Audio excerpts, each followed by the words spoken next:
Okay, so now my paper is half the size.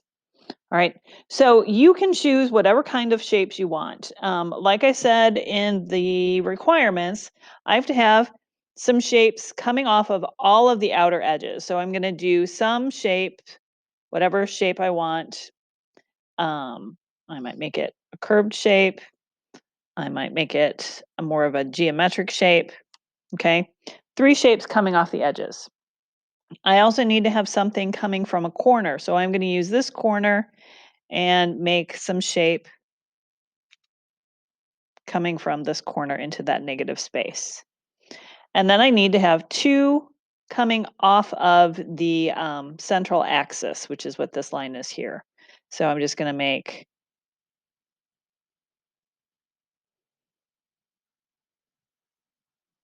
okay. So these are my shapes. I've got 1, 2, 3, 4, 5, 6. Oh, I need one more. A centerpiece one that's totally floating in the negative space. All right. Now, the ones from that I'm going to cut from the outer edge are pretty straightforward because I can use the scissors coming from the edges, obviously into here. Okay, I want to keep this negative space intact, so I don't want to cut through anything. I'm going to cut out this shape. I'm going to cut out all these shapes.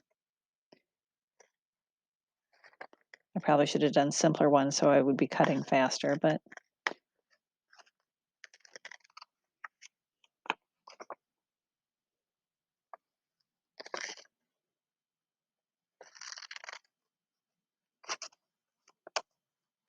oops.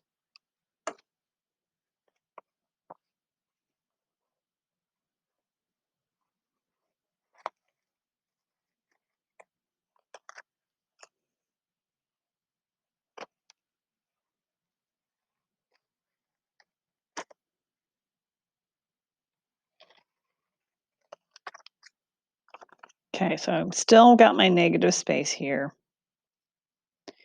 And this is my last one where I have access to the edge. This free floating one, I am not planning my lessons so that, to expect that you guys have an X-Acto blade.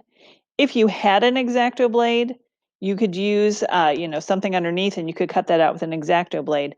But because we're going to glue this piece down again, I am just going to cut in from the side and I'm going to go around this and I'm going to cut out this circle piece. And I'm going to do it really neatly and go right back to the line again. Okay. So when I lay this all out here, I can do this a couple of ways. I can put all the puzzle pieces back in where they go.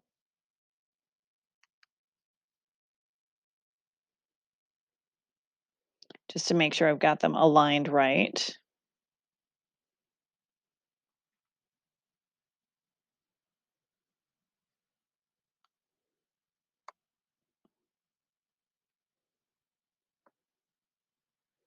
Okay, so I can glue this down, the base piece, and then I don't see that little cutout. I mean, that little cutout's not going to show that much, that line where I cut in.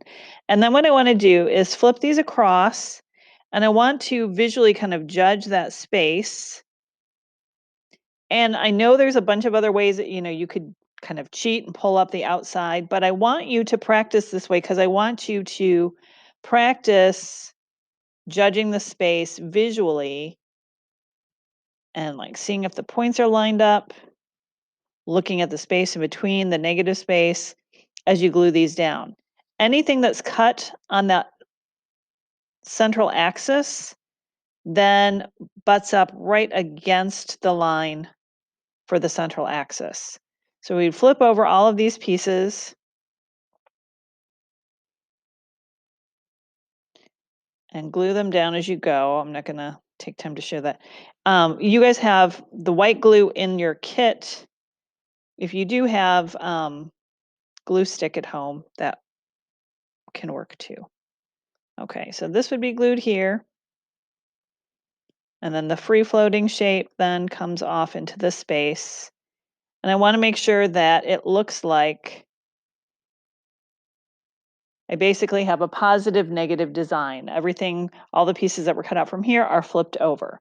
So you've got 7 pieces, 1 from each of the outer edges, 1 from a corner, 2 from the central axis, and 1 free floating one. Okay?